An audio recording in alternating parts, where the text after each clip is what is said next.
Welcome to the Thanksgiving edition or the Veterans Day edition of the Tucson Macintosh User Group meeting for November 2021. Welcome to sustaining members, new members, and first-time guests. Is there anyone here who's here for the first time?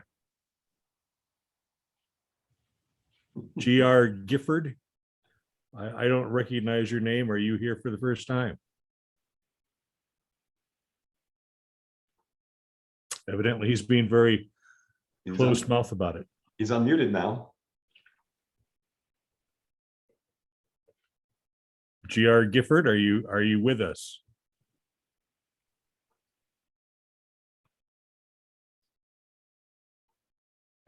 There he is. We don't hear you. See your mouth moving, but got the TMUG background. yeah. That's a California edition. Okay, he's our friend from California. Free raffle tickets, including the super raffle, and you could win an Apple gift card. These will be available to members in good standing. Kurt will be taking attendance tonight, and he will fill in the raffle ticket slips for each of the members to be eligible. The screen name displayed must match with the record of a current TMUG membership. If we can't identify you, you're not going to get in the drawing. Hello. Hello, I hear you now. I'm at work. The California division of Tucson Macintosh This User is Group. Monterey, California. We're deep in fog tonight. Oh, okay. Okay. Well, welcome. Thank you. Glad to be here. And you've been here before, right? Oh, Definitely. yes, many times. This is a good Okay. place. I just didn't recognize the screen name of G.R. Gifford. Usually I put my first name Jerry from Monterey or something like that. Oh, okay. Yeah, that I would recognize. Mark, are you talking? I see your mouth moving. Or you just snacking? Snacking almonds. Okay. Okay.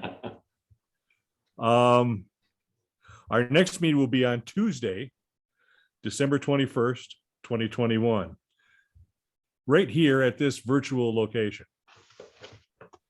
Next month, we'll have the Ask Me Anything session hosted by Kevin, and possible topics during the main meeting of iCloud Plus, keyboard shortcuts for Mac OS and iOS, using sign in with Apple, with a one-time email address. But we don't really have a firm schedule as yet. We are also thinking about considering the possibility of doing a in-person swap meet additional meeting in December, where we would all get together probably at a restaurant in Tucson, possibly at an outdoor venue, so we can be as socially distanced as we need to be. But before we delve too deeply in that, I'd like a show of hands from people who would be interested in attending this in-person meeting, which would feature a swap meet and possibly regular raffles.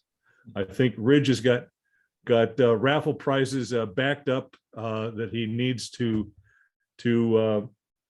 okay, how many we got? We got Sherm, Roger, Dayton, Kevin. where and when? Well, we don't know yet, Right. but probably a Saturday during the day is my guess. So we have some interest, including Diana Miller, or is it Miller or Mueller? But she's raising her hand too. Mueller. The German Please way let of me pronouncing say it. it like Wolfgang. Wolfgang Müller. Okay, so we're gonna see if we can't work that out and have it be a little bit further from Christmas than our main meeting. So if we can secure a venue, we may. So keep an eye on the TMUG announced mail list.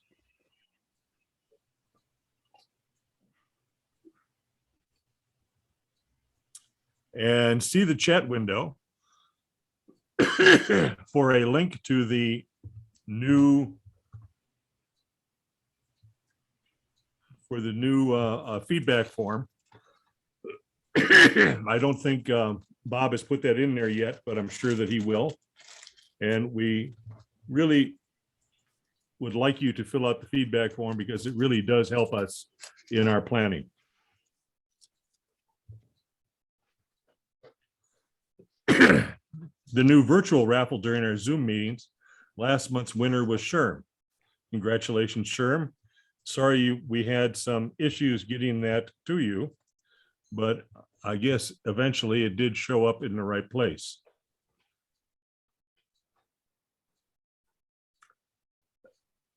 Like the super raffle, to be eligible, the screen name displayed must match with the record of a current TMUG membership. Please sign up for our TMUG mail lists and subscribe to the calendars. This will put the events right on your Max calendar automatically. We strongly recommend that every TMUG member subscribe to the TMUG Announce and TMUG Talk calendars. Furthermore, we recommend setting your email delivery settings to single. Even if you're married. Even if you're married or have a significant other of some kind, male, female, canine, feline. And there is the link to the feedback form. We just made it into the chat window. Then there's the treasure mug easy for me to say. The TMUG treasure hunt raffle is now in its 4th month. Denny Smith was the winner of last month's raffle. There are 2 parts to this treasure hunt. One is in the newsletter. Part 1 is in the newsletter, and part B was sent out in the TMUG Talk mail list. And in the TMUG Talk mail list, you get part B and the instructions on how to put the 2 parts together and send them off to me with the right answer. Kevin has already entered. I think Kevin has become the first entry in that almost every month. And you did win it once, maybe again this month. As long as you ignore your hint.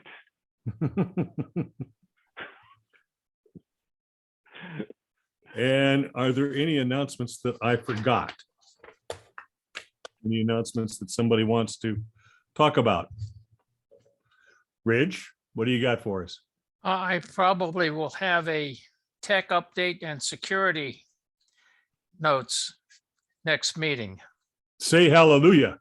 Yeah, I'm ready to turn that jazz hands.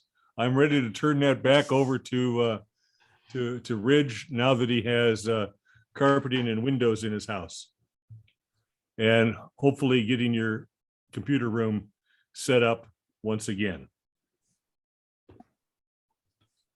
We have one tonight, and I'm going to go with that pretty soon now. But I didn't get around to doing any show notes for it, so read it carefully and ask any questions before I end that portion of the meeting. If there is no other announcements or for sales and wanted to buys, I am going to move forward. If I can find the right notes. and I have something for sale or for giveaway. Okay. I have a late 2012 Mac Mini server with 1 terabyte drives inside it that's access to my needs. Okay, If nobody wants it, Ridge, I could take it. But in the same thing, I have a 2012 MacBook Air. I think it's only got 256 that I have if anybody wants to buy or take, if they have a use for it. well, if you guys don't have any takers, I would suggest contacting Melissa Davis, who has just joined the meeting. Because working with her school, I'm sure she could find some place that can use a Mac mini server or a MacBook Air. MacBook Air, is that right, Kevin? Yeah, it's this thing, the real thin one. Okay, So so Melissa, take note, if you have a place for these items to be put back into use, contact Kevin and Ridge. I'll post mine in the chat window. Okay, Thank you. That would be helpful. Sorry. Got a new iPad and I'm trying to get all the kinks worked out. okay. Then we're going to go over to the Apple News and Security update. Let me fire up Keynote here. And now I'm going to try to share my screen. And I want this screen and share. You guys see?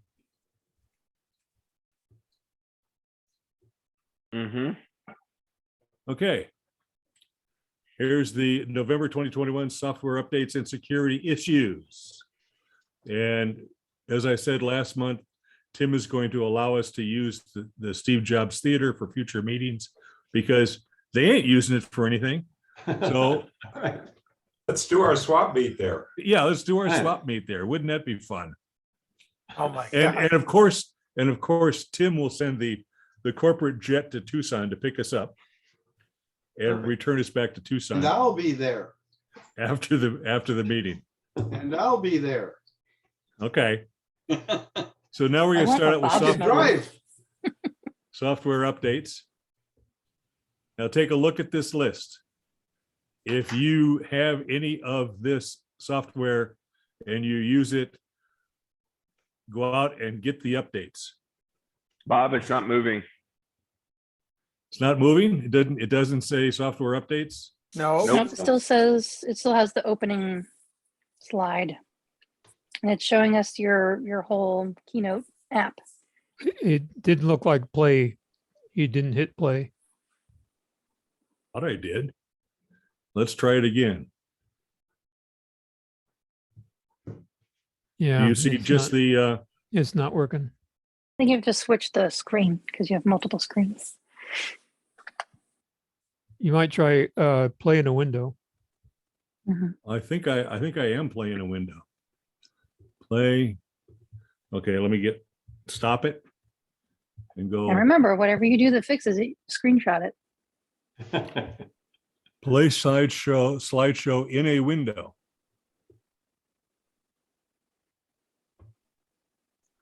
Do you see, Are you using one display or multiple displays? I'm using multiple displays, but that shouldn't matter because I said, this is the window I want you to see.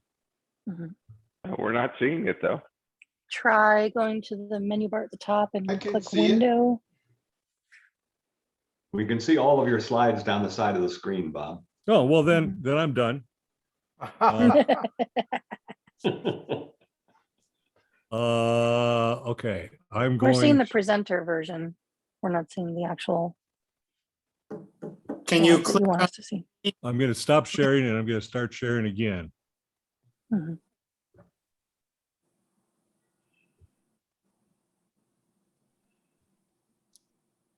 Okay, you should see it with the slides down the side. Right. Mhm. And now hopefully not see it with the slides down the side. Nope. Nope. No. No, nope. Wherever that window is, it's not being You shared. should wait to share until you've hit the play button and share the window that's playing. Yeah, I think there's an That's a order good of idea. operations. Yeah, that's it. Okay, stop share.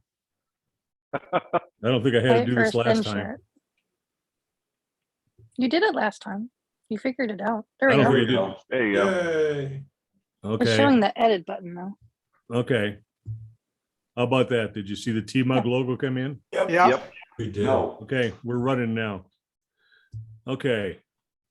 Software updates. Whoa. There we go. Now, do you see any of these that you know about other than Zoom? Because everybody should have Zoom. Pixel meter. And, okay, so if you see something that you use, make a note and go see if it needs to be updated. Here's some more, including 1Password and Scrivener and super duper, not Super It's Duty. Super Duty. That's a Ford pickup truck, Super Duty. Thanks, Bob. I'm not ever gonna call it Super Duper ever again because of you. Now Super Duty. It's Super Duty now. Okay, now we have operating system updates, which is basically all of them. Monterey is 12.0.1, by the way. Well, I did this a few days ago. Well, it was 12.0.1 the day it came out. Oh, well, I didn't know that because I don't have Monterey. But Mac, Big Sur, iOS, iPad OS, TV OS, Watch OS, HomePod OS. And now some security concerns. And money laundering through Twitch. Twitch is a gaming network. And evidently, the source code was leaked and a group of streamers in Turkey got a hold of somehow thousands of dollars. If you don't use Twitch, I don't think you have to worry about this.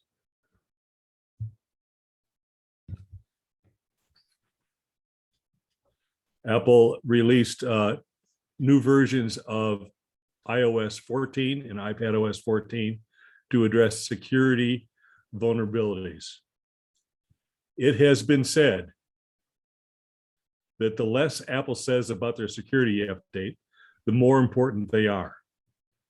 And I think that that might be true because if it is, it's pretty minor. They're going to give you all this verbiage about what it's going to do and how it's going to update. When they just say security issue update, that means you better do it pretty quick because it's pretty important. So the cybersecurity agency has given federal agencies and companies that deal with federal government 6 months to patch security flaws. This may be a good thing. It may be, it's probably a good thing. I'm sure that it was intended to be a good thing. Now, this month in data breaches, we have Robinhood, which is a company that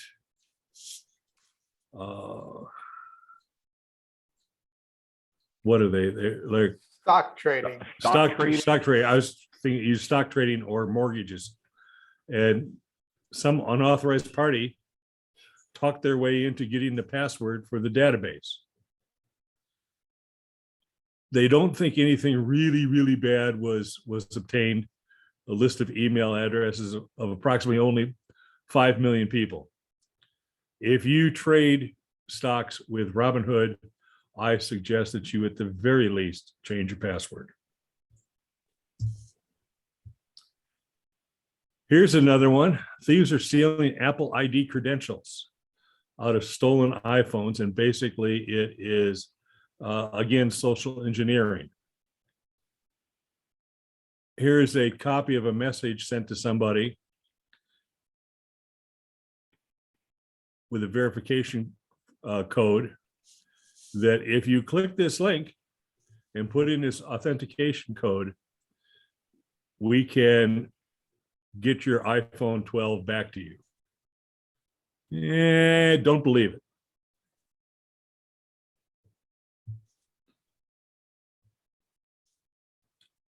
Facebook is blocking warnings of identity theft from quizzes. Why would they do that? Because they don't want to look like they're giving away everybody's personal information. As fun as some of those quizzes are, I suggest that you don't do them because they just help build up a roadmap of who you are. So be careful. And certainly don't answer the ones that say, what was your first car? Or who was your second grade teacher? Or something along those lines, because those are things that you probably know well enough that you might use for passwords. Be safe, be secure. Now, North American Dental Group had a data breach that affects 125,000 patients in 10 states. Arizona was not included in this, but it's just another example that goes to show that things really aren't as secure as we would like them to be. And this is in the healthcare industry where HIPAA is supposed to really, really, really lock down everything. Okay, it says, see the show notes. But as I said at the top, I didn't do any show notes. Me tomorrow. Well, they're not going to get done tomorrow either. At least I have show notes for the gift guide. So I am going to stop sharing my screen. Thanks, And Bob. thank you. And stop that one. There was another significant data breach. Tell us about it, Roger. A hacker took over the FBI's mail server and mailed out thousands of emails. Oh, how fun. And it turns out that the FBI had a system set up so that anybody could ask for an address for the FBI. An And that was- address that ends in FBI.gov? Is that what you're saying? Yeah, apparently that's what I understand. And so the FBI was very lax in several different ways. I got to get me one of them. I think it may be too late now. Okay, I'm gonna go on to the next presenter, which happens to be me. For the annual Geek Gift Guide. And I'm going to share this one. And do you now see the Geek Gift Guide slide number Yes. 1? Yes. Yep, looks very cold.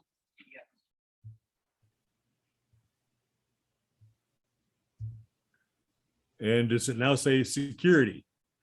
Yes. Good. Okay, we're rolling now. Okay, so under the security topics, here is a data blocker. As you know, you can flow power through a USB connection to your iPhone or your iPad, and also data. And when you go someplace that has public places to plug in to recharge your iPhone and your iPad, you don't know what's on the other side of that. These little adapters, which have a USB-A on either end, allow power to go through, but nothing else, because there just ain't no wires for the other stuff. If you travel, or if you go to Starbucks or other coffee shops and plug in to get a little more power in your iOS device, you should have one of these. Next item is a rechargeable flashlight. We had a really nice flashlight last year that Roger suggested.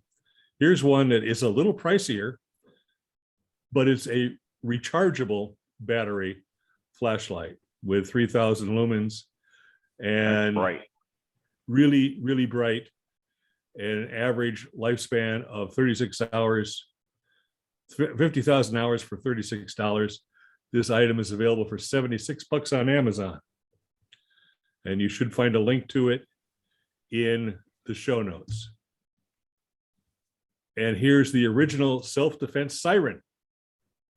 This is something that if you are traveling alone, especially if you are a female, except for Melissa, I'm sure she can take care of herself, in a place where it is kind of suspect you have one of these on your key ring or in your hand, when you press the button, it has a 130 decibel siren and a blinding LED strobe light.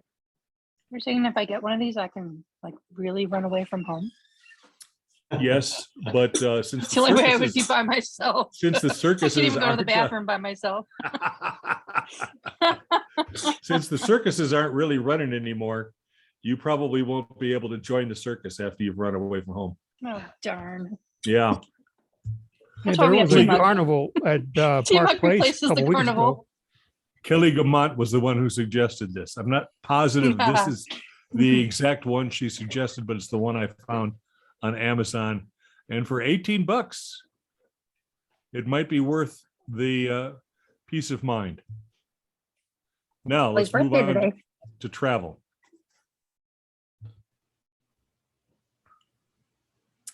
Here's a portable charger with Qi charging that can charge your phone up to 18 watts. It is $50, and it is probably, it has a USB-C and a port, and something that might save you if you are out and about and talking a lot. And this is an Anchor product, and I have found Anchor products to be very good, and I use them myself. Not this particular one. And here's something suggested by Kurt. I think this was on our gift list 2 or 3 years ago, but he said, it's such a cool thing, put it on the list again. It's small, it's lightweight, and it can do half the stuff that a Swiss Army knife can do, including opening your bottles of beer. And it's only $7. A real stocking stuffer. And here's another geeky multi-tool.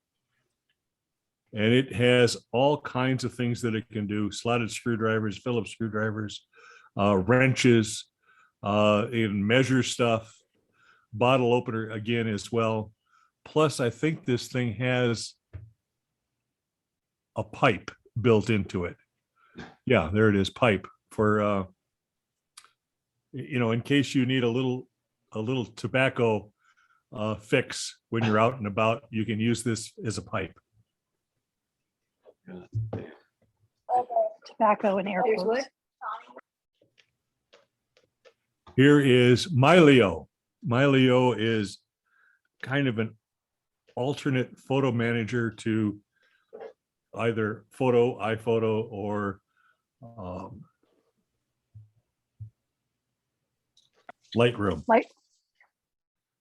And it's $100 a year, and it's keeping your files private on your own device, which may be a concern in Lightroom and in Photos.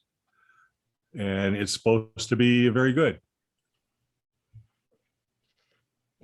Another Kurt Blanchard is a strap for your tablet that makes it easy to hold on with one hand. So you can hold on your tablet and use your other hand to manipulate it or stir that souffle before you put it into the oven. Now, if I remember correctly, somehow I don't have a link to this on Amazon. But if you search for it, I'm sure you'll find it. This is interesting. When I first saw it, I thought it was a battery to charge your Apple Watch. It's not. It's just a charger. You need to plug it into USB something. You can plug it into the adapter that you have for your iPhone. But the nice thing about it is it doesn't have that 8 or 9 foot cord that comes with the puck that came with your Apple Watch. So it's better for travel. I have one very similar to that. I really like it. I think it's a good thing. But it's not as cute as the stand that looks like a little Mac 128 That's mine. that you put your watch on. Here is a MagLock MagSafe power bank suggested by our own John Nemo. This is a battery and it can charge a bunch of stuff, but it has the MagLock MagSafe case that you can use with your iPhone 12 and 13. Does 12 have the MagLock MagSafe charging Yes. on it? Yes, it And does. it comes in various sizes. Interesting that the big one is only 9,000 milliamp hours because you can't carry on to a plane anything bigger than 10,000 milliamp hours. Actually, they changed that. They did. What is Yeah. it now? 100 watts or up to 101 watts. So it's a lot Okay. more than that. So here's one that is a 26,800 milliamp hours. And it has a solar panel and a flashlight built in as well. So you can charge up to 4 devices at the same time. And when you're out camping or whatever, you can leave it out in the sun and it will slowly recharge its 26,800 milliamp hour battery. I have a question about that. I left my phone out by the pool one time swimming and it shut my phone down. So would that have an impact on it or If you leave it in the sun, you're saying you want to leave this in the sun, not with your phone connected to it. Oh, I see. I thought it. And charge the battery in there. Okay, gotcha. Yeah, there is a thermal protection on iPhones. It gets too hot, they say, no, I'm not going to do anything until I cool down.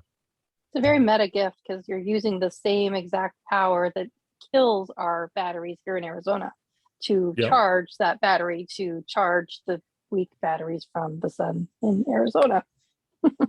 So now we have one suggested by Melissa Davis and Ted Lasso. And it's also, when Gretchen saw it, she thought it was so cute that she had to have one. So Oh, really? she endorses it now too. That's funny. everybody needs a Leatherman.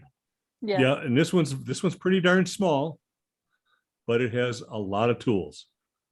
And they do have a variant without the knife that is TSA safe. Oh, Oh, okay. Almost Interesting. identical. Thank you, Tony. Nice. That was Tony, right? Yes. Sounded like Tony. Okay, and here is a wireless remote control for your car and your motorcycle or your bicycle that you can use with tunes on your phone or your other devices, and it will allow you to do that stop, start, forward, back, up and down kind of thing. Oh, cool.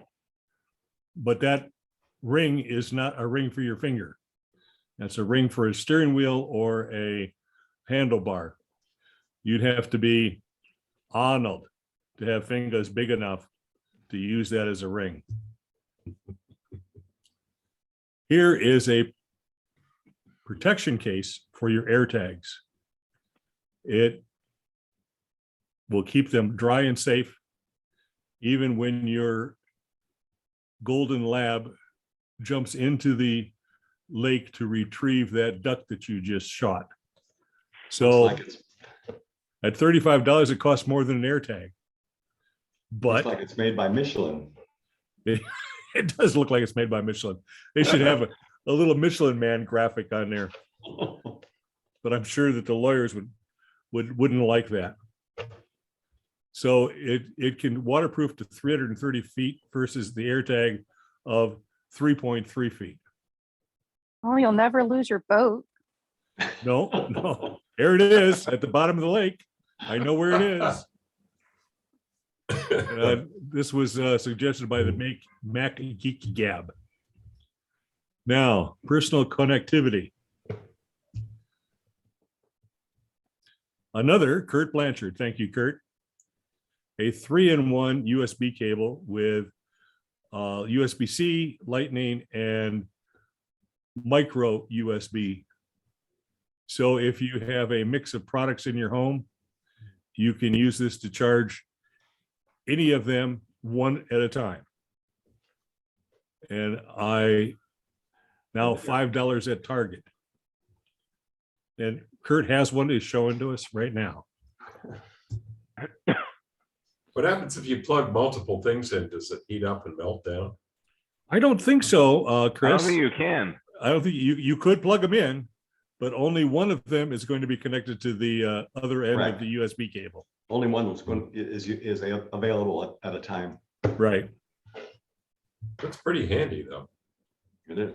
So I think this might have come up in the Ask Me Anything, a converter from USB-A to USB-C. You should have a couple of these. Anchor Yep. ones are $16 on Amazon. You can get them cheaper, but maybe you don't want them cheaper. They're awesome. Here is a USB-C hub and a drive enclosure that is the exact same silhouette as a Mac Mini. So you can put it on top or below your Mac Mini and give you the ports that you need. I have one of those if anyone's interested. Okay. Thank you, Jeff. Got it. Love it.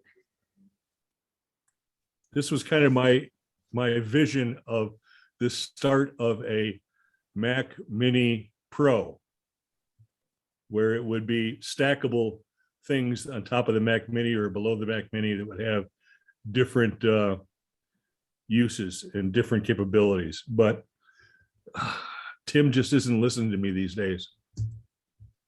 So Hey, does Bob. that have power?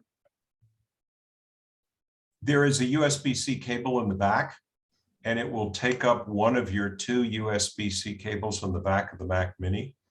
So if you really like USB-Cs, there is a more expensive one just like this, but it has USB-Cs. And I think it's made by Satechi or some. Well, I know I've looked at Uh, this Sateki one and it does not have any power of its own. I've got the Sateki one, and it's bus powered. There's no power cable for it. Right. That's the problem. Okay. Yes, correct. Yeah, just got the USB-C. Okay. Next, going over to the home office. And this is the one where Ridge shouldn't watch because he's just putting new desks together for his office. And we're going to have a couple of desks in here. From the Mac Geek Gab, you ever wonder how much power your USB-C is consuming? Well, this goes inline in a USB-C cable, and it can tell you, you can see the display on there, it tells you the voltage and the amperage and all kinds of stuff. So if you're geeky enough to want to know that, this is the thing for you. And if you have a lot of small screws to screw in and screw out, you might want this thing, a multi-driver with a whole bunch of different tips to go with it. Again, on Amazon, Pentalobe and Torx and Phillips and Triangle and Square and other sizes, has a wide range of applications. Now, here is a really cool minimalist desk. And you should go and watch the video that is linked to in the show notes, because the video pretty much makes you want to own one of these. But be warned, this desk by itself without any extra appliances starts at $1,400. And all the other stuff is a la carte. Made of solid gold. Right. And stuck out in the middle of the ocean on a shipping container. Right. So here, if you want to have your MacBook or your iPad close at hand while you are consuming television programming on the big screen, this table will slide underneath the chair or bed to bring the tech device to you. And here is something suggested by Guy Cyril of the MyMac podcast. This is a desk that he has lusted after, and it took him like 3 days just to assemble it. And it has all these little cubby holes and places to put stuff that is really pointed at the audio engineer or the audio studio. And we have it listed at Guitar Center, which I think I spelled. Did I spell guitar wrong? Gutter You get the Center? idea. For Just pretend you were $340. trying to say Guy Center. Just Right, take there it you off. go. Guy Center, yeah. That's what it should be called, Guy Center. And I think it's also available on Amazon, but for like $200 more. Don't know why. And I'm pretty sure there's a link for this guy. No pun intended. Another one that he recommended is a 4-bay external drive enclosure for a JBOD, just a bunch of discs. It is not a RAID. It's not a NAS drive, but if you just need a whole bunch of discs for different reasons, this is one. And does it say hot swappable? This might be hot swappable.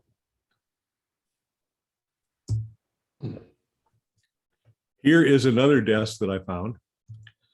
Do you want to have a standing desk, but sometimes you can't stand there all day? Well, this one goes up and down and it's powered, and you can have 4 different presets to adjust the height. So you can go, oh, my back is bad, I need to stand for a while. You press number 3 and it goes up to your predetermined height. That's not a half bad price for that. It doesn't Right. tilt by any chance, does it? It just goes up and down. I don't think it tilts. I think it just goes up and down. That's pretty nice. And if It you is click a on really the good Amazon price. link and buy it, a small portion of that $160 goes to Melissa. Oh, Do you have a lot of stuff to charge all at the same time?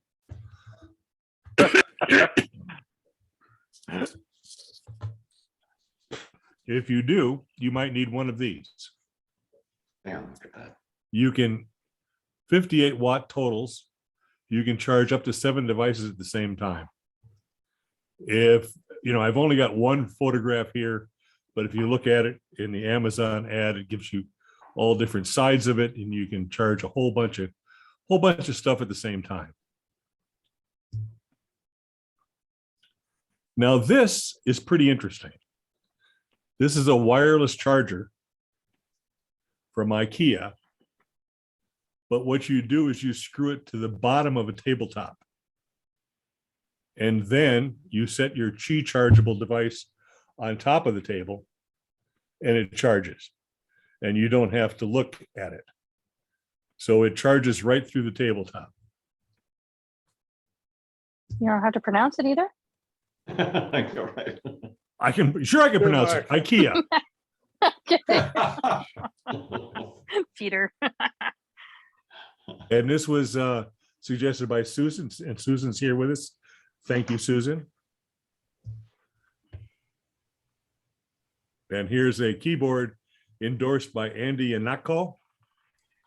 It is the Logitech wireless keyboard with illuminated keys. I think he likes this so much.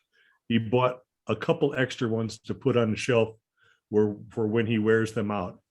And Andy is a very picky with his keyboards. He's a keyboard snob. That's a good way to put it. Speaking of snobs, this was suggested by Roger Harmon. A swiveling cell phone stand for your desk. Only $13. Is this the one that you do use, Roger? Or is the next one the ones you do use? I don't know what the next one is.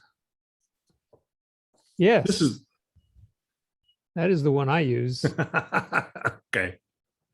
Only $10 at Amazon. And you can get it just in time for the holidays. If you order today. If you order today. All right, Or maybe a week ago. all right. Okay, now we're going on to some health stuff. And of course, you need a pizza stone, perfect for your grill, to give you the best pizza taste for when you are having those late night programming sessions and you get hungry. And I have it listed under health. Why? Because pizza is the best food. It has grains, it has dairy, it has meat, it has vegetables, it has everything. It's a food group. It has every food group. It's the world's best food. Pizza is a food group. It is a food group. Now along we with have beer. some fun stuff. I believe this is the last category.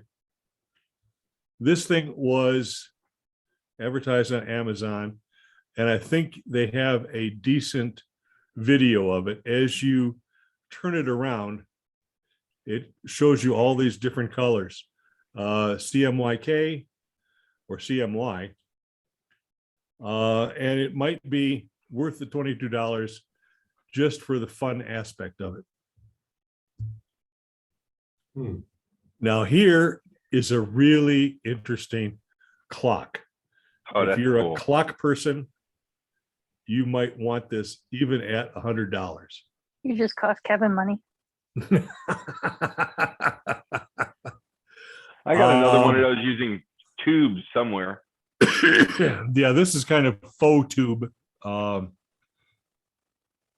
display, but I've got two damn mini clocks around the house already. But this is really interesting. Again, there might be more photos or maybe even a video of this on Amazon.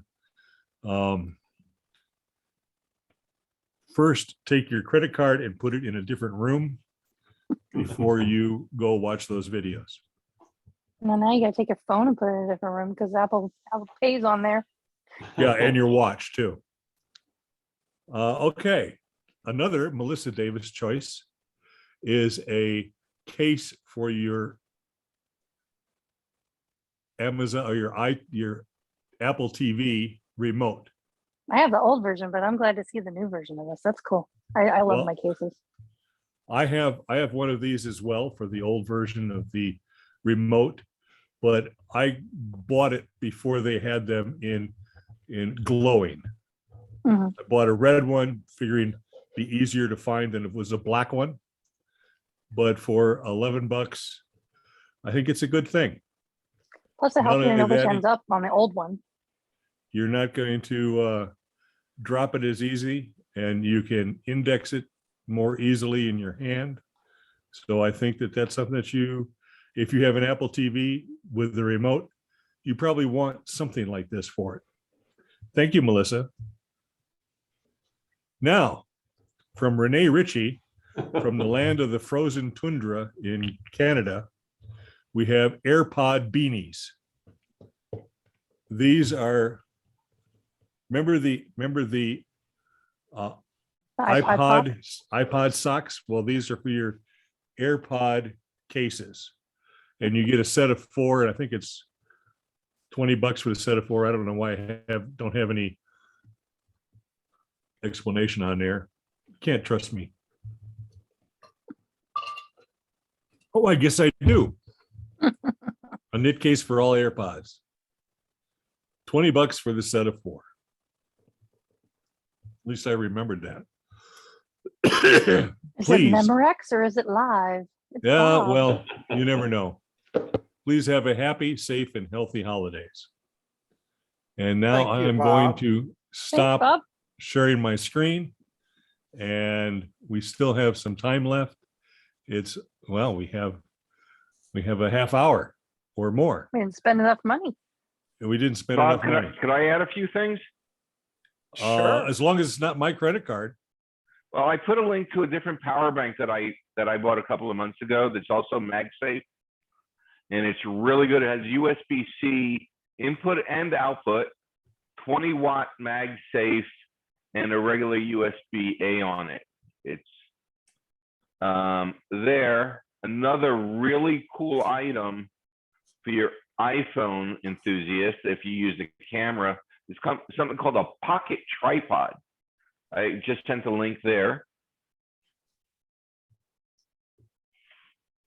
And I just clicked on the link.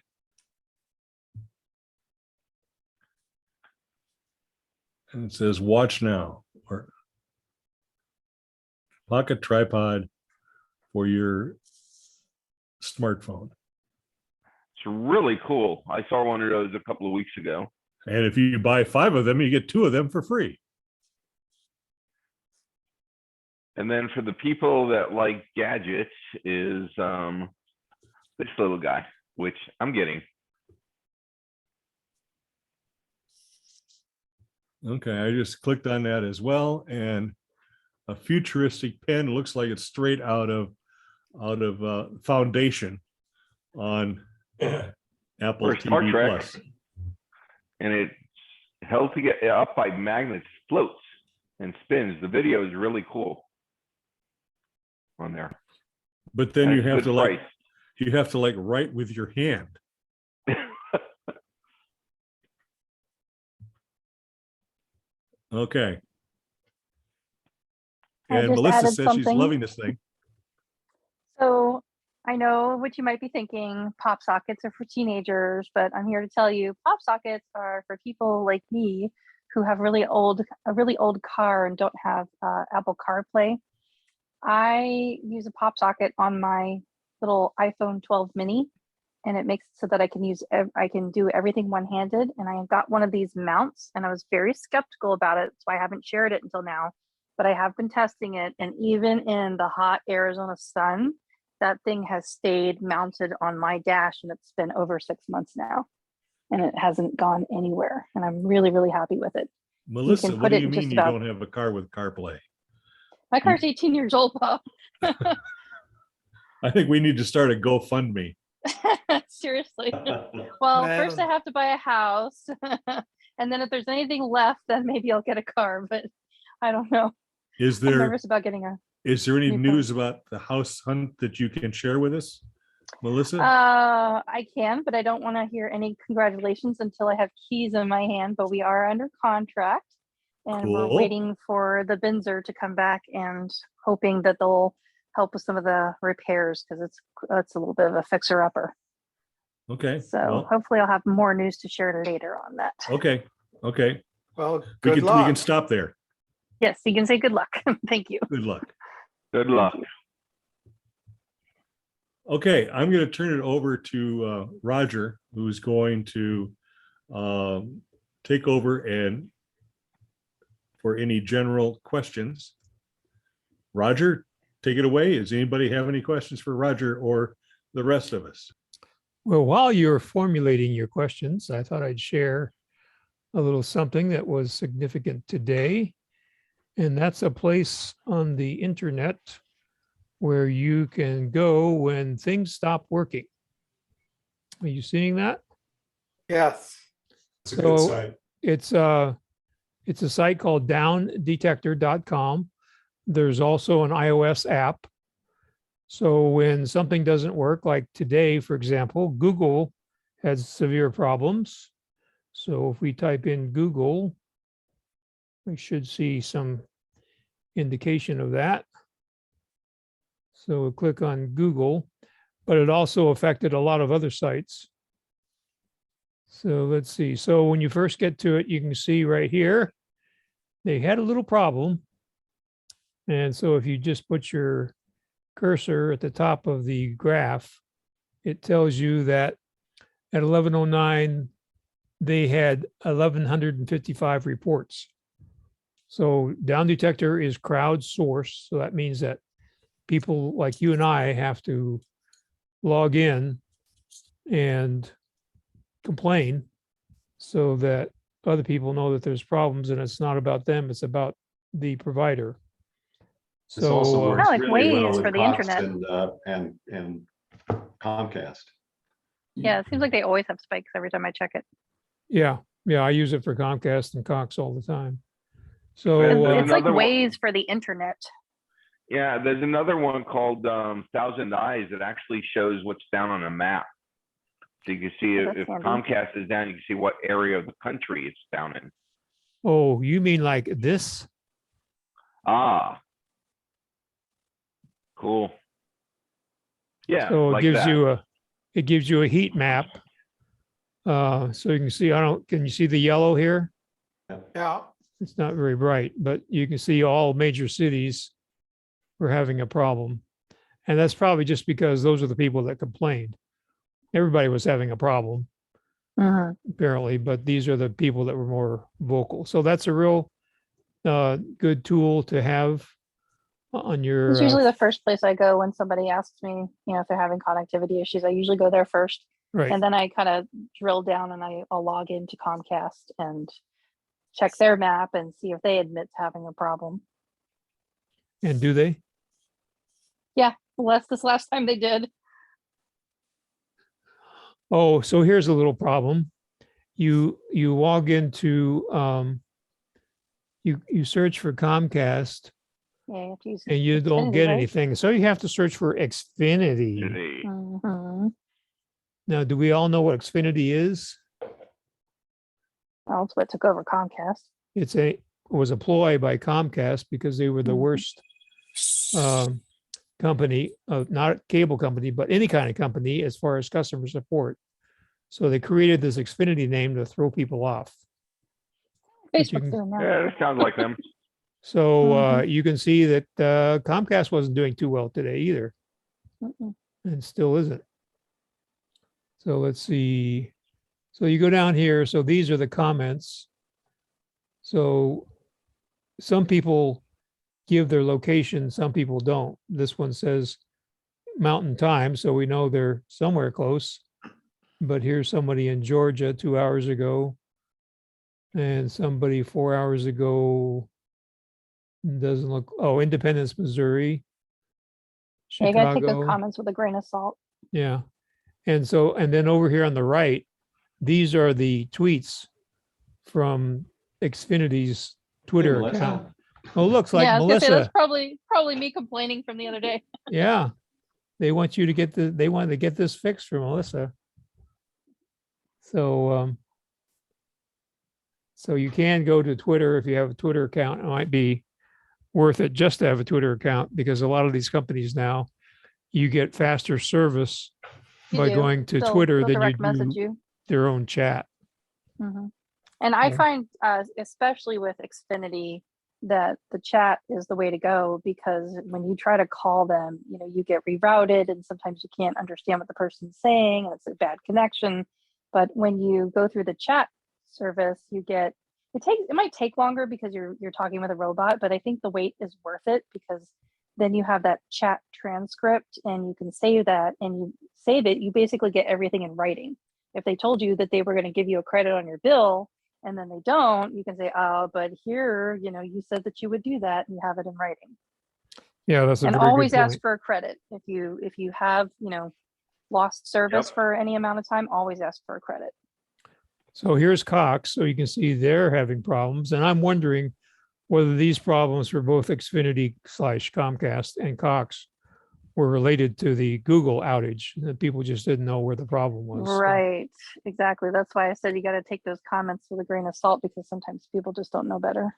So if we go to Nest, for example, that was one of the services that was affected. Or Earnest. I never heard of Earnest before. Must be a financial website. So you can Oh, look see at that spike. that's the same spike that we saw at Google, same time, Mhm. 11 o'clock. So So, it could be that it was really Google was the service that had the outage, but right, people thought that it was the that case. provider. Yeah. And Discord was another one that they named. Right. So it's like you have to kind of put the clues together, these different data points. Yep. See, there's Discord, same spike at 11.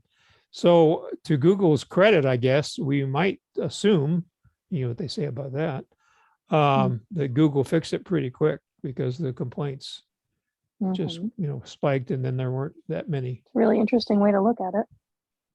Melissa, look at the messages or chat Okay. window. So any other questions about anything? This is the Ask Oh, Me okay. Anything Volume 2. I have a question. So regarding with Comcast, has anybody else gotten that message on their Mac that says another device on your network is using this IP address and it's usually 10.0.0.1 or something like that? Has Yes. anybody gotten that and resolved it? Yes. And is it something that you have to do through Xfinity? Because it's their No, it modem? has nothing to do with Xfinity. It has to do with your router usually. Mhm. It Well, but happens if the a router's lot. owned by Xfinity, It happens a lot if you have a separate SSID on 2.4 and 5 gigahertz. okay. So get that unified, but if it's yeah, something get- that's get that provided by uni- Xfinity, Get that do they have to unified, and service that? well, once you get that unified, also you could log in and reserve the addresses for your computers, and then you won't have it again. But if So it's somebody who has their Xfinity router and they pay Xfinity the monthly fee to do that, is that something that we should have Xfinity take care of? No, because they can't access that part. What you have Okay. to do is log into your router. It's depending on the address, is either 10.0.0.1 or 192.168.0.1. It'll ask you to log in. The login name is admin, and the password is the word password. That's what I in thought. Yeah. all lowercase. First thing it'll ask you is to change the master password. You want to make sure you write that down somewhere. And do it. Yeah. And then once you go in there, and when you go into your LAN settings, there'll be a spot for DHCP reservations. And you want to reserve, if you want to reserve an address for your Macs, and then you won't see that again. What happens is if you, especially if you do not put your computer to off, if you just leave it sleeping, it'll keep the address for longer than the 24-hour period that the modem renews the lease. You could also go in there and change the lease, Right, we need a lease time DHCP lease. Yeah, to 30 days Okay. in the modem. That's the first thing I wanted to try. Now, tell me though, so this is a long time ago, I had issues with this at a client's place, and one of the problems was they had a Kindle, and the Kindle would only connect to the 2.4 gigahertz band, so they had to be separated. And I think there was a printer They too. don't need to be separated, because if you have the same address or the same SSID, and your device only will pick up the 2.4, it should know still that find when it. it logs in, it's only 2.4. Maybe it just wasn't close enough to the router or something. That could be. The 2.4, well, actually, the 2.4 band is slower but longer distance. The 5 gigahertz band is stronger but shorter distance. So what is the purpose of keeping them separate anymore? Is there any good reason to keep them separate? No, at that was all? a Windows thing. Apple has always recommended keeping a single SSID for years. Right, right. But what about things like garage doors or, any kind of devices? Are there any devices that need to have it? Because I know, I can't remember what it is off the top of my head, but I know there was something that I was tinkering with, and they said, it has to see a 2.4 band. So they recommended separating them and then reunifying them again. Yeah, things like an Echo B or a Vivant, one of the home security things.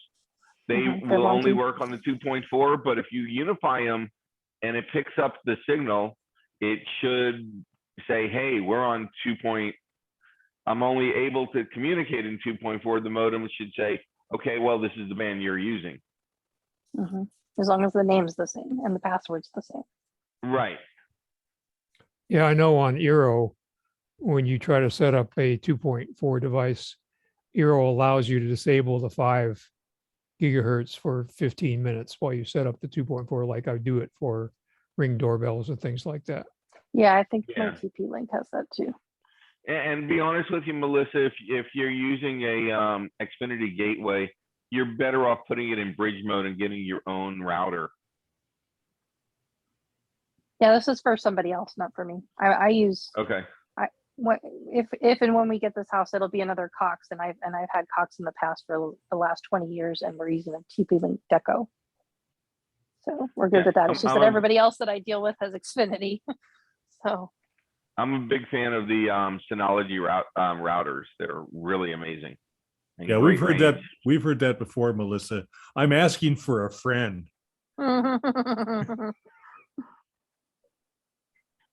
well, we actually have Xfinity here in the house, and so when you were talking about the down detector, so what I found helpful is we actually created an account here for my mother-in-law, a secondary account, so that we could troubleshoot things. I did that for my dad too. So my husband is the account holder on his mother's, and I'm the account holder on my father's. Then that way, when they do have problems with Xfinity, we can log in on their behalf and help troubleshoot that, reset the router, those kinds of things. But the other helpful thing is too, like I said, I go to the down detector website and look at all the spikes and see, yeah, it looks like there's a connection that's down. But then I verify, trust but verify. Then I log into the Xfinity website and I go to their map and see if they've actually reported that there was an outage, and they do. They report their own outages too. So it's just a way to confirm that it's not just a bunch of people complaining about Google or some other service providers, that there really is an outage, whether it was planned or not. Also, if you have their iOS app and Yep. your equipment, if you log in with your iOS app and it cannot detect your modem, it'll automatically report an outage to Xfinity. Aha. Okay, that's good to know. So having that on your phone, just looking at it, that reports it. Also, when you call Xfinity, there's a trick on how to get to a live person. Yeah, you were going to tell us about that. I usually basically just what you go to do the chat, but at the voice prompt, when it asks you what you're calling about, you say disconnect. oh, okay. Then it'll ask you if you're disconnecting due to a move. You say no. Aha. And then it says, please hold while we connect you to our loyalty department. So yeah, I was And you gonna say get that's retention.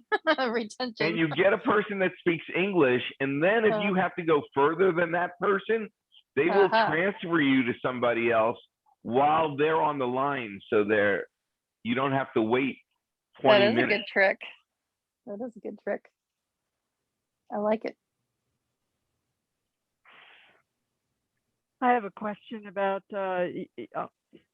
you were having the board meeting and maybe testing a new method of having meetings. Is there something that you can tell us? Yes, it's a new software called Prime Meet, MEET. And it's supposed to have as many or more features than Zoom, and it's just a one-time fee instead of a monthly or annual subscription. But unfortunately, I double booked myself on the night of the board meeting, so I couldn't run it this time. But we will try to do it next board meeting. So if you want to tune in, everybody is always invited to the board meetings. You can join us and see how it works. Roger, we're going to be docking your pay for missing that board meeting. Oh no. It's going to be a slim Christmas, I guess. Yeah, it's going to be a slim Christmas. You gotta learn. It's tough love, Oh, you won't be able to get that Leatherman. Yeah, right. Jerry in Monterey, California. I have a has a really question. quick question. I was late tonight, Sure, and I Jerry. think there's a time difference problem because of the time changes. Is that right? No, Only for we you don't guys. change our change time. Only in for Arizona. you. It's 8 o'clock in Arizona right now. Correct. Yep. Okay, Yeah, thank you. I yeah, forgot. we don't change times, only the other people do. I know, it's dumb. It That's is. like, we don't Everybody have rotates an around us. accent, y'all talk funny.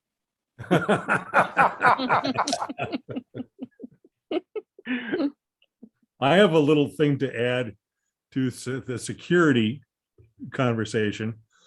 And I got an email today that didn't make it into the security. There we go.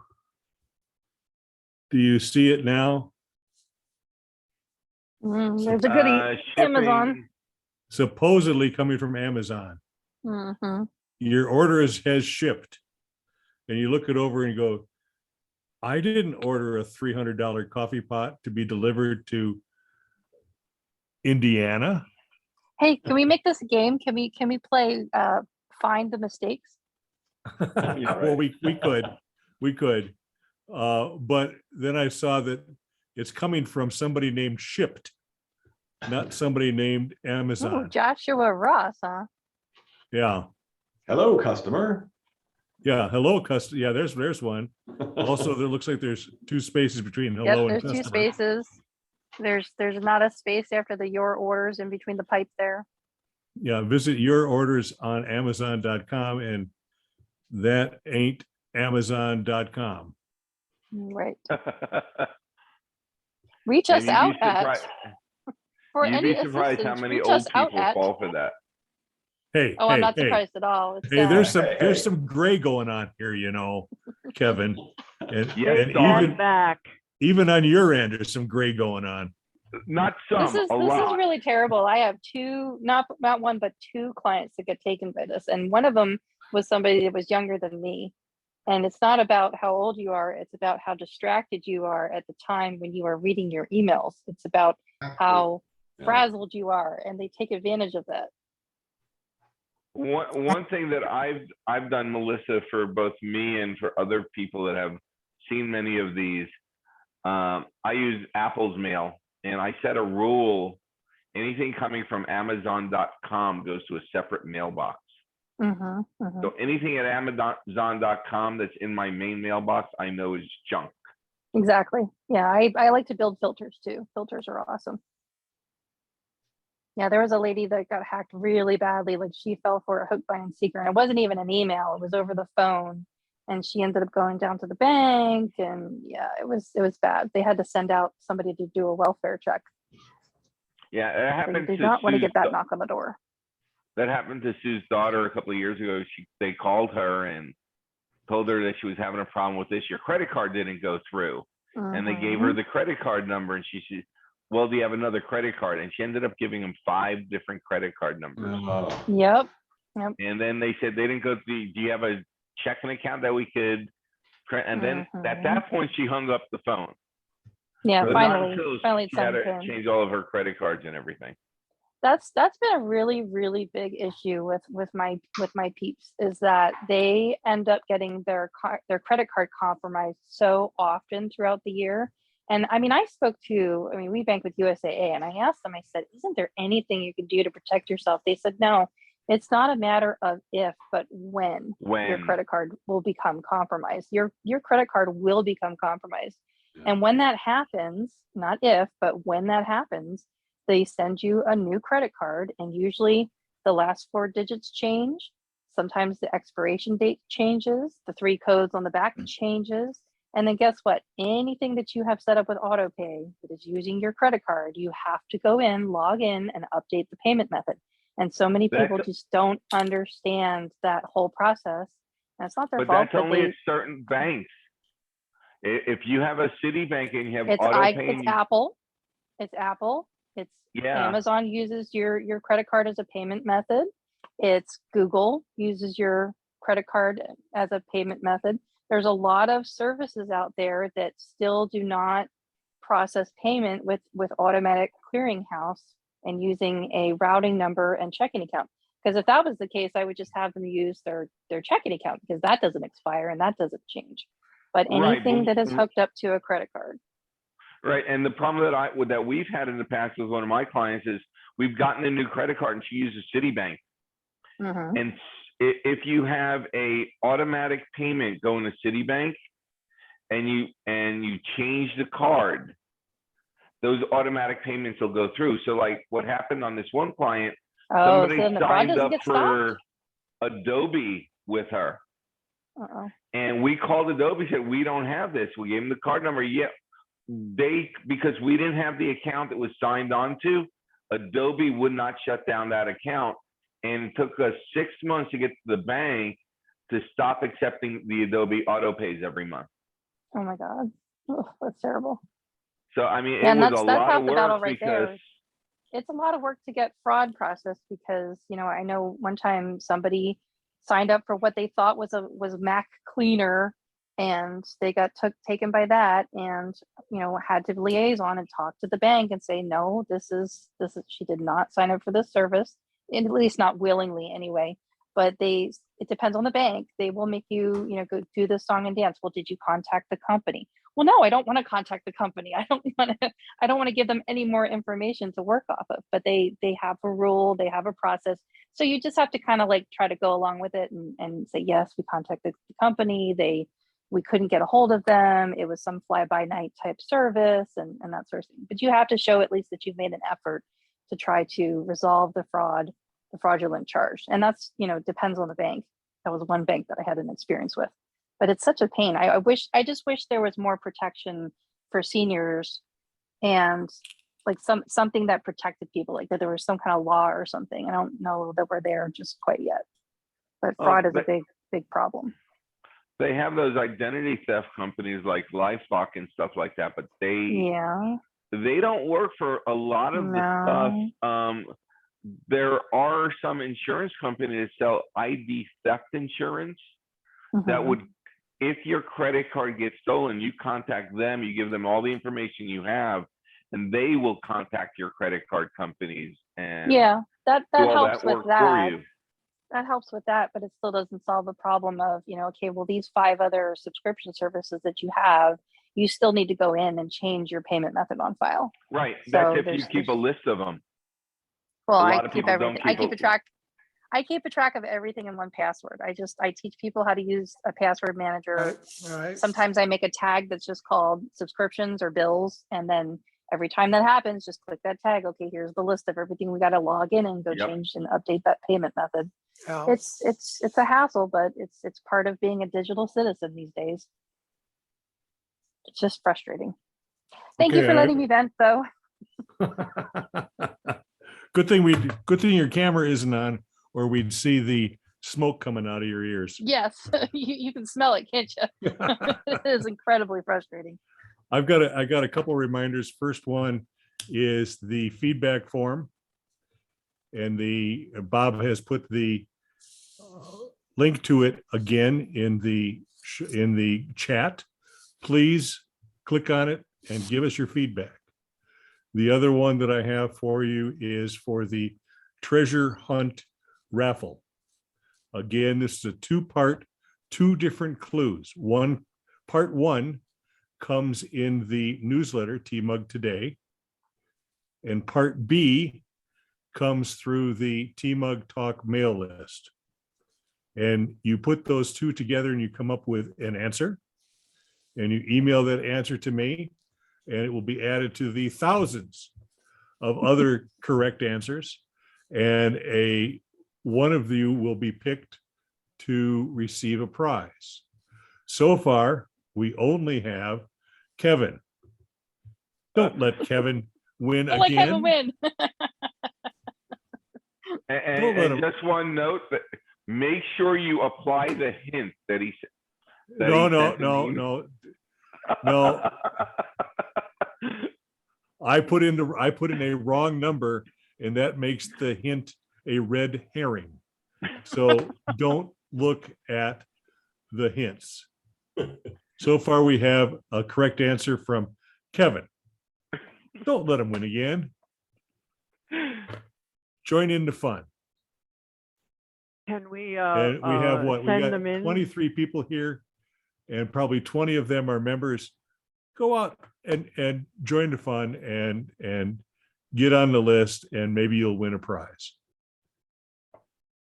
And with that, I think I'm going to bow out for the evening and want to make sure to say good night and goodbye and have a wonderful and safe and healthy holiday for Thanksgiving, and drive safely on your way home tonight. Don't need too So- many cranberries. Don't eat too many cranberries. But Happy Roger's Thanksgiving, Bob. gonna keep this going as long as he can stand it, maybe another 10 minutes. So have a good evening and come back and see us again next month. Thanks, Bob. Happy Bye. Thanksgiving. Good night. How about Diane, did you have a question? No, I was just thinking, can we send our answer in various devices numerous times? No, Think you you're can send gonna- them in. You can send them in as many times as you want, but you're only going to put on the list once. Oh, You get the satisfaction of confusing Bob, though. Well, that's not hard to do. Good night, everybody. Yeah. Good night. Yeah, I confused them today by giving them the right answer. I like it. Hey, I thought of one of the things that I wanted to ask a little earlier. I actually got my very first Apple Watch, and I'd be really curious for those of you who know about Apple Watches. Is there any particular complications or things that I should know, or stuff that you can say, hey, this is really cool, have a look at this? Oh, It- Jerry, congratulations. Welcome. Oh, it's so Yeah. much fun. Do you use one Where to password, start? Jerry? Yes. Okay, in one password, if you put an Apple Watch tag in any of your entries, those passwords will go onto your Apple Watch and be available in the one password widget. How do I put a tag in? I'll let Melissa explain that since she said, Thanks. When you edit an item in one password, there's an area at the bottom in the notes section for tags. Right? And you just type the name of the tag and press return. So you could just call it watch. no, it Or has press to be return. called Apple Watch. Does it have to be called Apple Watch? Okay. I I believe thought there was a so. feature. I think there's an actual feature setting in one password too, probably in the settings section. So all one word, Apple Watch. No, I have it as I think two. it's 2 words. Okay. Well, that's And it may that's be a a great tag help. already that's defaulted. Mhm. Yeah, I think one password has a feature for Apple Watches. The other thing, Jerry, is the first thing I'm going to tell you to do is when you do you know how when you press the crown and you get the list of all your, well, you get all the apps that are on the right. Apple Watch and they're all little circles. What I Yeah. want you to do is press that crown, and I want you to long press on that list there and make it go into list view instead of showing all Looks the like circles. this. Yes, Yeah, I look at Yeah. Kevin's. already have it in list Oh, view. good. Good. Yeah. Now, do you have the zoom feature turned on in settings? 'Cause I know sometimes Maybe. you have some vision issues, right? Oh, yes. If you Yeah. turn on the zoom feature, if you're having a hard time seeing something that's on your watch face, you can use, I think it's 2 or 3 fingers tapping on the watch, and you can zoom in on it, and then make sure you use those same 3 fingers to double tap it again to bring it back to normal view. Thank But that's how you. you can zoom in on the text. Or you can use voiceover. Mm-hmm. Another nice trick, Jerry, is when you're getting a phone call, if you don't want to answer it, just put your hand totally over the Apple Watch and Uh-huh. it'll silence it. Yeah, Yeah. that's great. Siri asked me, do you want me to answer this question? And I always say no. And I'm with other people and so forth. I'm sitting like a bump on a log, and all of a sudden I say no. It doesn't go over very well. At least I feel embarrassed. But the fix is just put my hand over the watch. Yeah, that mutes it temporarily. Okay.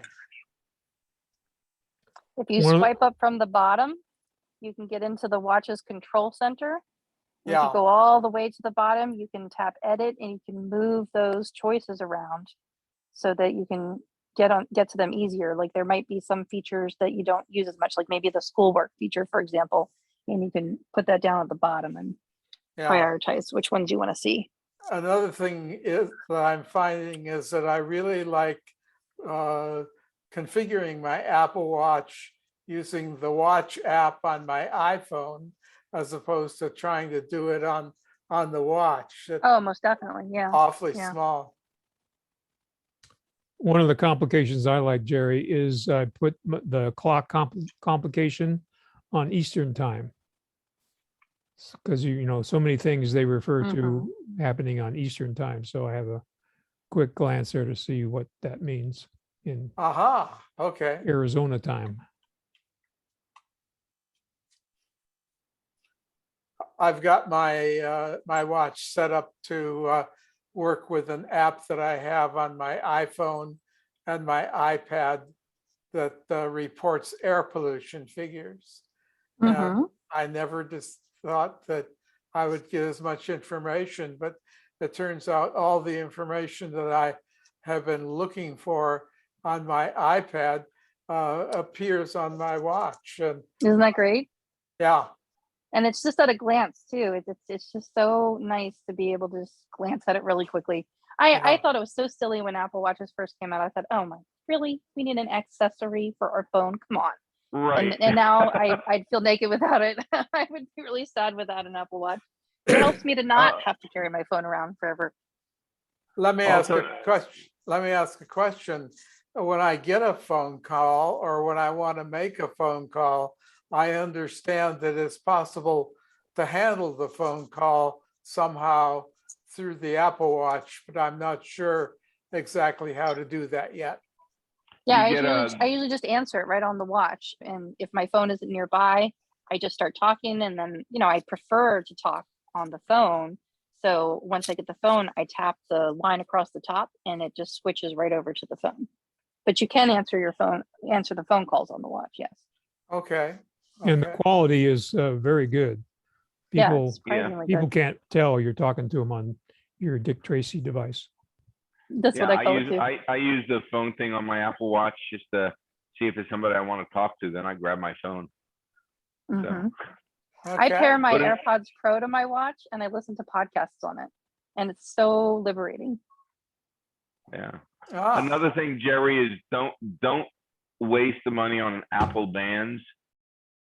There are enough Yes. third-party bands that are 1/10 the price. They are, and Unless they're just you're as going to good. go with something like the Milanese or something that's painted Right. on metal. Those right. are the only ones I would go with the Apple because they last. I personally like the stretchy bands. I have a metal allergy, so even just that one small circle of metal that touches my skin, I end up with a contact rash from it. So I like the stretchy bands. They're also really great because I wash my hands a lot, and just being able to push the band up with a stretchy band is a lot easier than having to try to wiggle one up that's with a clasp. Okay. Okay.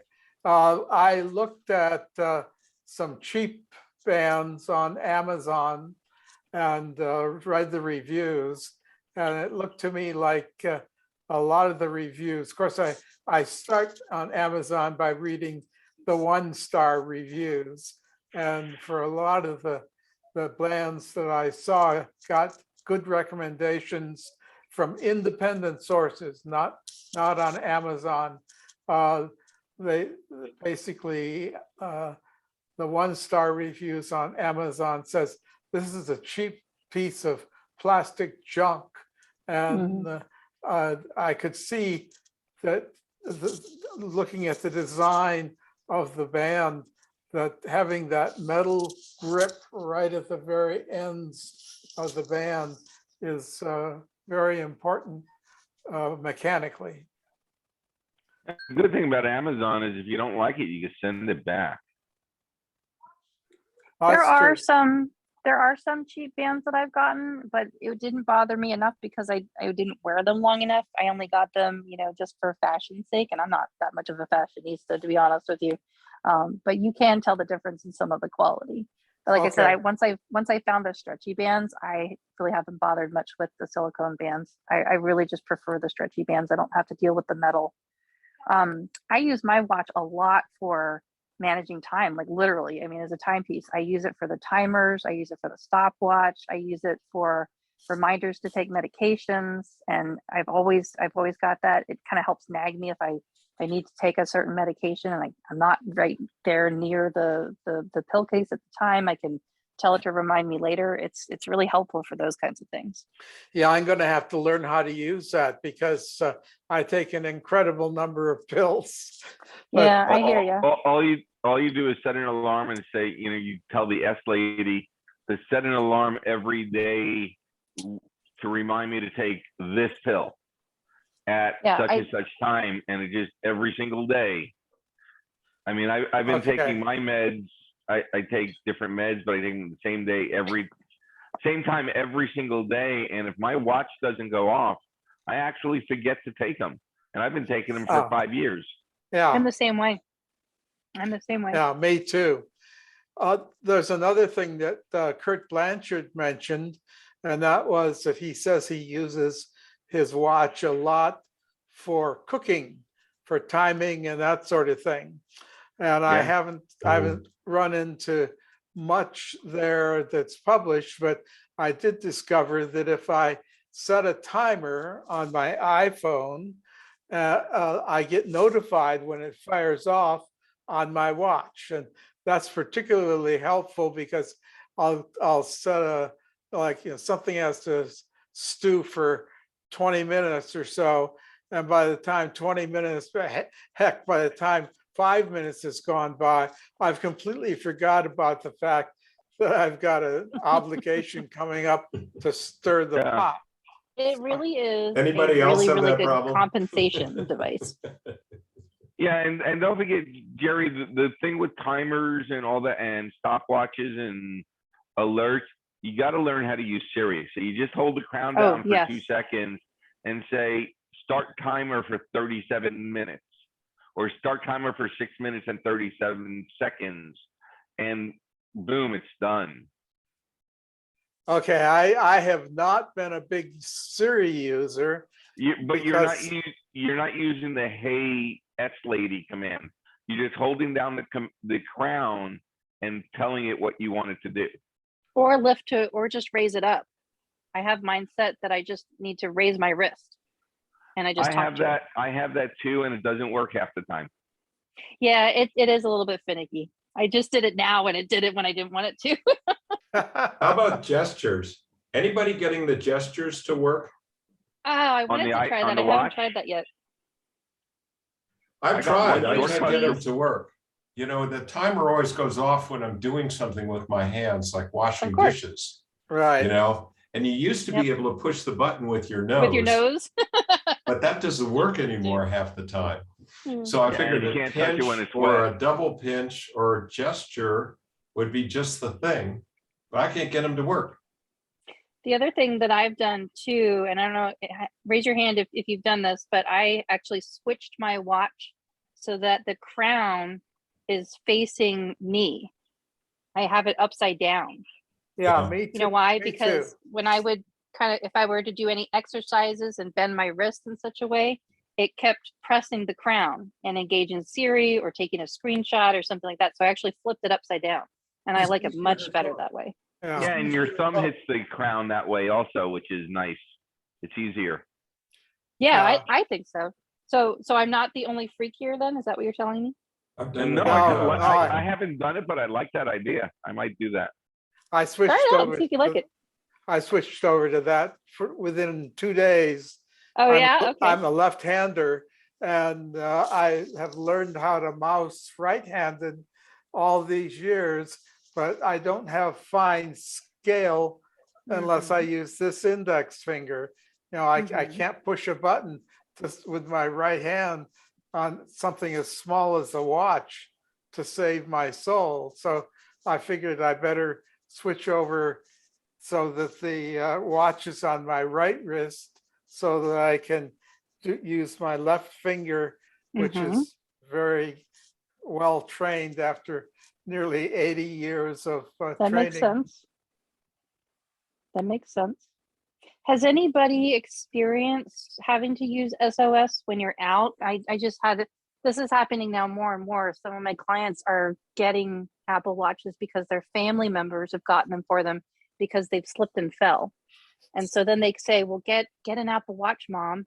And then they don't bother to show them how to use it, or they do and they forget. And so then they have these watches and they're not even set up.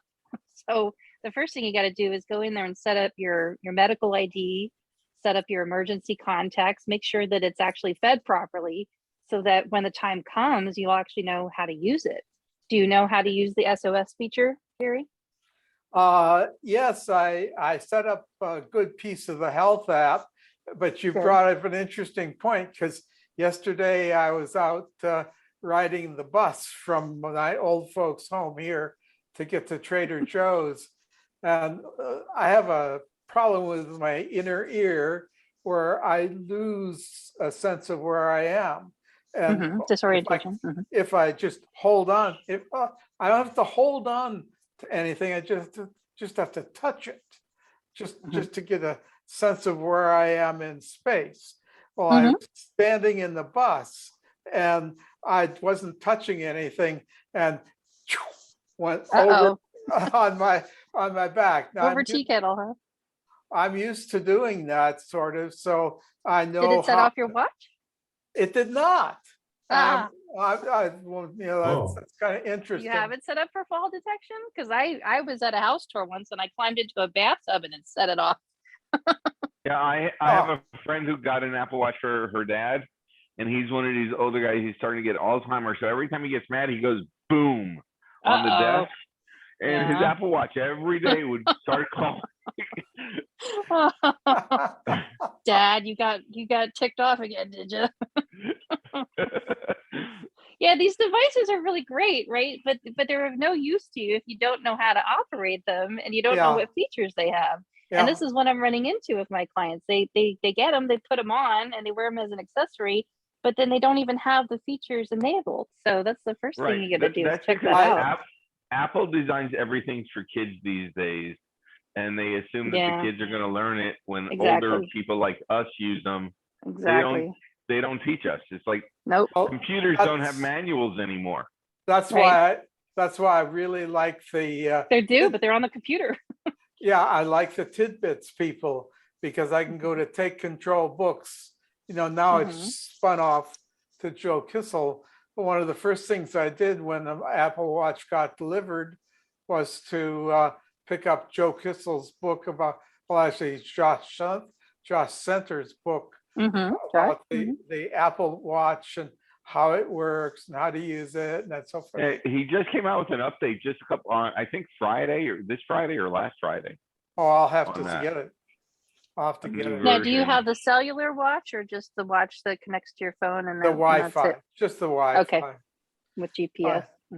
Yeah, I just couldn't see spending the money for a second cell phone number. Right. But, if you keep your phone with you at all times, then it's not an issue. But if you leave the house without your phone, then there's going to be a problem.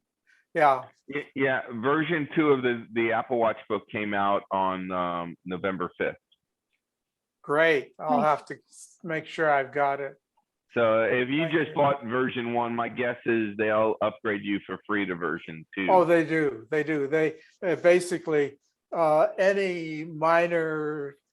It's not really a version 1 to version 2. It's a 1.0 to a 1.1. Right. This is actually went from 1 point something to version 2. Oh, really? With That's a pretty different significant. author. I'll have to check it out.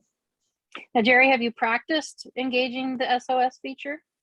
No. Or are you too scared to do it? Well, you should try it. I'll give you a hint though.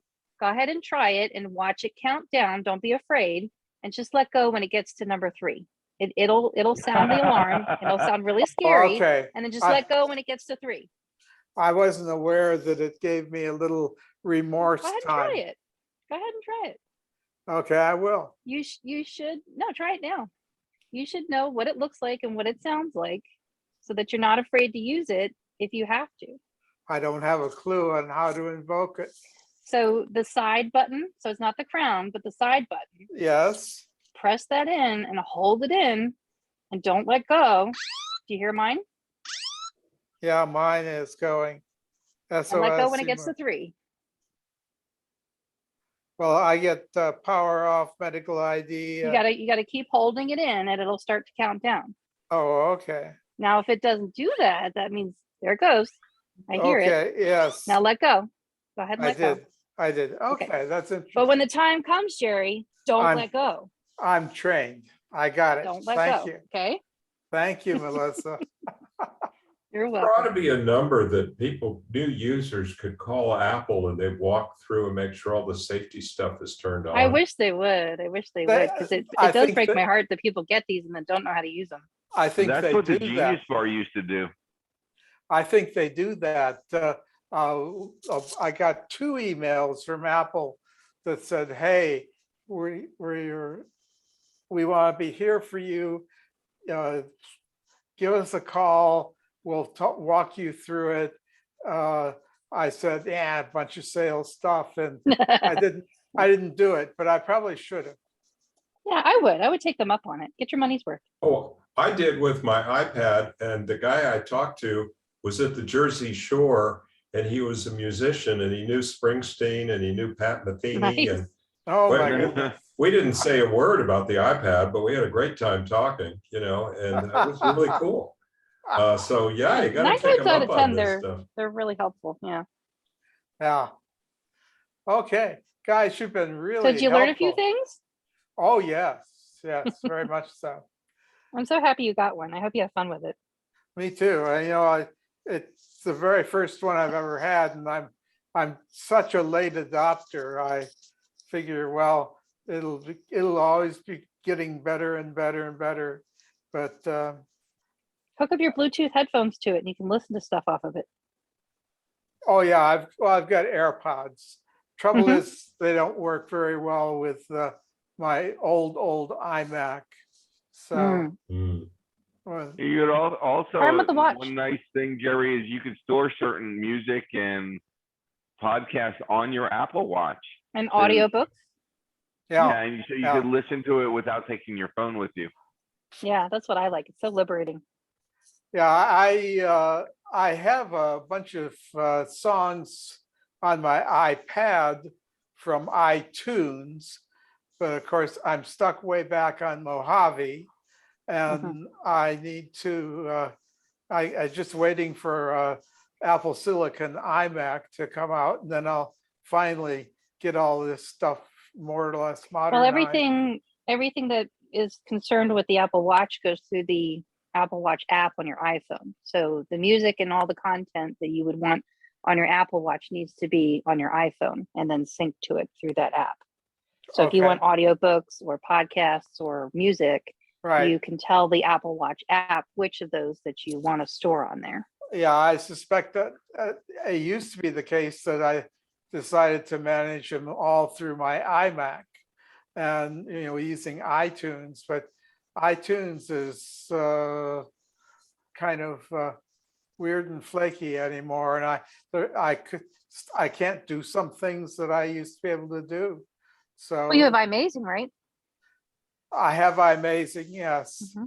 So you can plug your iPhone in, and then with iMazing, you can transfer whatever music you have in your library over to your iPhone, and then tell the iPhone Apple Watch app to say, hey, put this music on my Apple Watch. Good thought. Thank you, Melissa. That's your homework. Get back to me next month. Right. If I get a chance to even get to that by the time next month rolls around. Well, with that good thought, I think we're Let's going to try. wrap this up, folks. Thank you. Thanks. So Thanks you to all all for of coming. you. And just a little reminder that these are going to be up on our TMUG YouTube channel. It takes a while for YouTube to process these. So they don't come up right away, but by tomorrow they should be up. So then everything we forgot, we can go back and look in the time machine, Sure. TMUG time machine, Great. instant recall. Thanks for Thanks, everything, everybody. guys. Happy Thanksgiving. Good night. You too. Yep. Good Talk to night. everybody next month. Thanks Bye-bye. again, Kevin and Roger. Anytime, Chris. Thanks, Chris.